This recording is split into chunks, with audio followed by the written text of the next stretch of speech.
হ্যাঁ এই যে দেবে মা আমাদের ফুলগুলো মাকে একটু দিও। কি জ্বলা জ্বলে নাচবে শুধু ফিরিং বিরিং। কে নাচবে?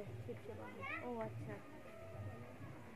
আরে দারুণ লাগছে শুধু দেখতে না। স্বামী নাচে এমনি ওর স্বামী খালি গায়ে নাচতে শুরু করে দেয়। শীত সময় ওই যে পুজো করে ও গাঁজাটা যেই মানে যেই ধোঁয়াটা নেই। অসুরকে যখন মা মানুষের রূপ ভগবান দেন, যখন রাবণ মারা যায় তখন রামচন্দ্র বলেছিল তুমি আমার সাথে এত ছলাকলা করলে কেন? তখন রামচন্দ্রকে রাবণ বলেছিল প্রভু আমি এই ছলাকলা না করলে তুমি তোমার দেখা পেতাম না, আমি এত পাপী, আমি তো তোমার চরণ পেতাম না, আমি তোমার হাতে মুন্ডচ্ছেদন আমার হতো না।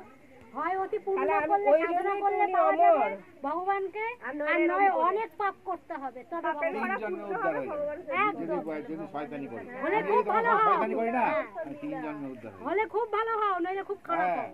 ওই জিনিস শীত সময় যে পুজো করে ওই মাটা ওর মনে হয় যদি কৃপাটা পায় কৃষ্ণকালী মায়ের দয়া যদি কৃপাটা হয়ে যায় না ও জানতে আর অজান্তে ওর কৃপা হয়ে যাবে, বুঝে যাবে একদিন এসে হাজির হয়ে যাবে তোমার কাছে। যখন বুক চিরে চলেই আসবে এখানে, চলেই আসবে না এমনি এমনি করতে না। ও যখনই ওর বরটা ছোঁয়াটা দেয় না দুনোর আমার তখনই কেমন হয়ে যায়।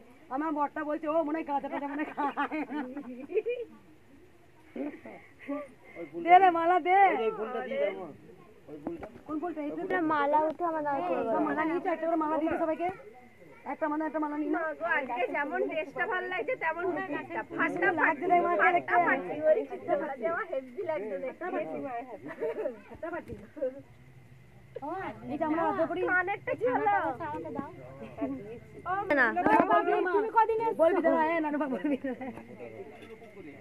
ও মা আমাদের ফুলগুলো কই? গাছের ফুলগুলো কই কোথায় রাখলাম তোমার প্যাকেটে করে? কোথায়? ও আচ্ছা একটা কালো পলিথিন একটা সাদা, তাহলে কি দেখতো কোথায় কালো পলিথিন সাদা পলিথিনে ফুল আছে? আমি দেওয়ার পিছনে বাবু দেখতো তোর পিছনে আমি দিয়া কেউ নাই গো। কাকে চলে যাচ্ছিস? হ্যাঁ সাদাটা আর কালোটা দুটোই দিয়ে দে। আর সবজি দিয়ে তো নিয়ে না দিদি তো আচ্ছা কোথাও নিয়ে যায় ছোট ছোট জুতো আছে বাবা।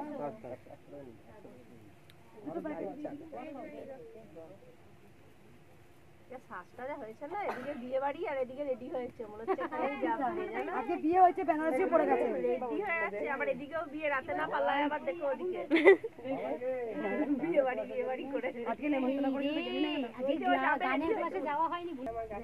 এই বলুন। জয় কৃষ্ণকালী মায়ের জয়, হ্যাঁ, জয় বলুন। সোনা মায়ের জয়, জয় মা মঙ্গলা মায়ের জয়। বলা কয় এখন আমি শিবসেবা মাকে বলছি আপনি কি ভগবানের সেবা করেন? সত্যিকারের সেবা করেন? যদি সেই সত্যিকারের সেবা করতেন তাহলে এরকম মঙ্গলা মাকে নিয়ে এরকম ধরনের কথা বলতেন না। কারণ আপনি ভগবানকে সেবা করলে যে যার মতন সেবা করে, আপনি আপনার মতন সেবা করেন, মঙ্গলামার ভাবে সেবা করে। ঠাকুর রামকৃষ্ণদেব বলেছিলেন যত মত তত পথ। তা আপনি যেভাবে পুজো করেন, মাকে যেভাবে ভালোবাসেন সেভাবে ভালোবাসুন।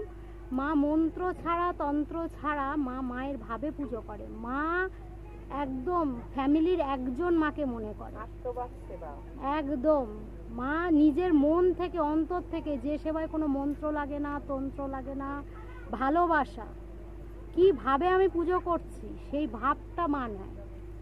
সুতরাং যেরকম ভাবে মানুষ আমরা কি মা হচ্ছে যেভাবে সাধনা করেছেন, মা ভালোবেসেছেন বলে তাই মায়ের কাছে মা কৃপা করে এসেছেন। আপনিও চেষ্টা করুন, তাহলে দেখবেন আপনার কাছেও শিবসেবা মা ওইভাবেই আসবে।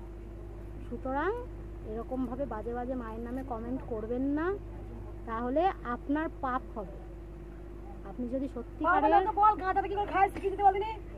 সত্যিকারের মায়ের সেবা করেন না, তাহলে আপনি এই নিন্দা চর্চা বন্ধ করুন, করে শুধু বলবেন জয় কৃষ্ণকালী মায়ের জয়, জয় সোনা মায়ের জয়, জয় মা মঙ্গলা মায়ের জয়। হরে কৃষ্ণ কৃষ্ণ কৃষ্ণ হরে হরে।